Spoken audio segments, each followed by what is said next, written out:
اللہ ताला ने बिच्छू जैसे खतरनाक जानवर और जहरीले जानवर को क्यों पैदा किया?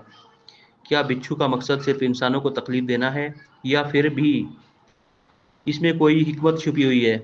चलिए आज हम इस राज को खोलते हैं और जानते हैं कि बिच्छू के पैदा होने में अल्लाह ताला की कौन कौन सी निशानियां और हिकमतें छुपी हुई हैं। अल्लाह की कुदरत की निशानी। कुरान करीम में अल्लाह ताला ने बार बार फरमाया है कि हमने हर चीज़ को हिकमत के साथ पैदा किया है। बिच्छू भी उन्हीं अजूबों में से एक है। यह रेगिस्तान, जंगलों, पहाड़ों और यहाँ तक कि पथरीली जगहों में भी आसानी से जिंदा रहता है।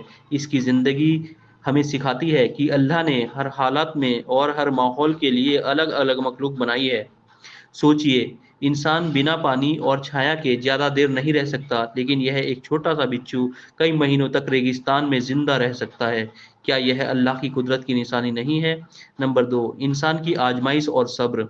दुनिया के लिए सिर्फ आरामगाह नहीं है, बल्कि यह आजमाइश की जगह है। अल्लाह ताला ने बिच्छू जैसे जानवर इसलिए बनाए ताकि इंसान हमेशा सतर्क रहे और अल्लाह से पनाह मांगे। हदीस में आता है कि रसूल अल्लाह सल्लल्लाहु अलैहि वसल्लम हर रात यह दुआ पढ़ते थे, ए अल्लाह, तू हर चीज को पैदा करने वाला है, तू ही हमें हर बुराई से बचाने वाला है।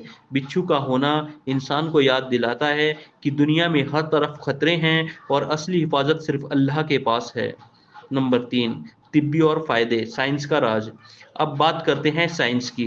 साइंटिस्ट ने रिसर्च में पाया कि बिच्छू का जहर इंसानों के लिए बहुत कीमती है।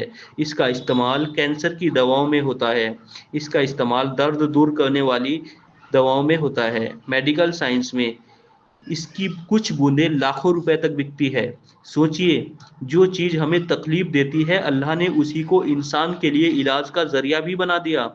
यानी तकलीफ और शिफा दोनों अल्लाह के हाथ में है। नंबर चार, फूड चेन और नेचर का संतुलन।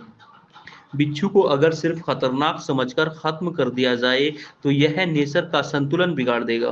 बिच्छू छोटे छोटे कीड़े मकोड़े, झिंगुरों और नुकसानदेह कीड़ों को खाता है। अगर यह न हो तो इंसानों के लिए मुसीबत बन जाने वाले कीड़े लाखों की तादाद में फैल जाएंगे। यानी बिच्छू भी नेचर की सफाई टीम का हिस्सा है जो धरती पर संतुलन बनाए रखता है।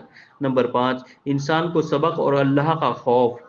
अब सोचिए, इतना छोटा सा बिच्छू इंसान को डर और दर्द दे सकता है, तो फिर अल्लाह की बड़ी मखलूक और उसकी ताकत से हमें कितना डरना चाहिए।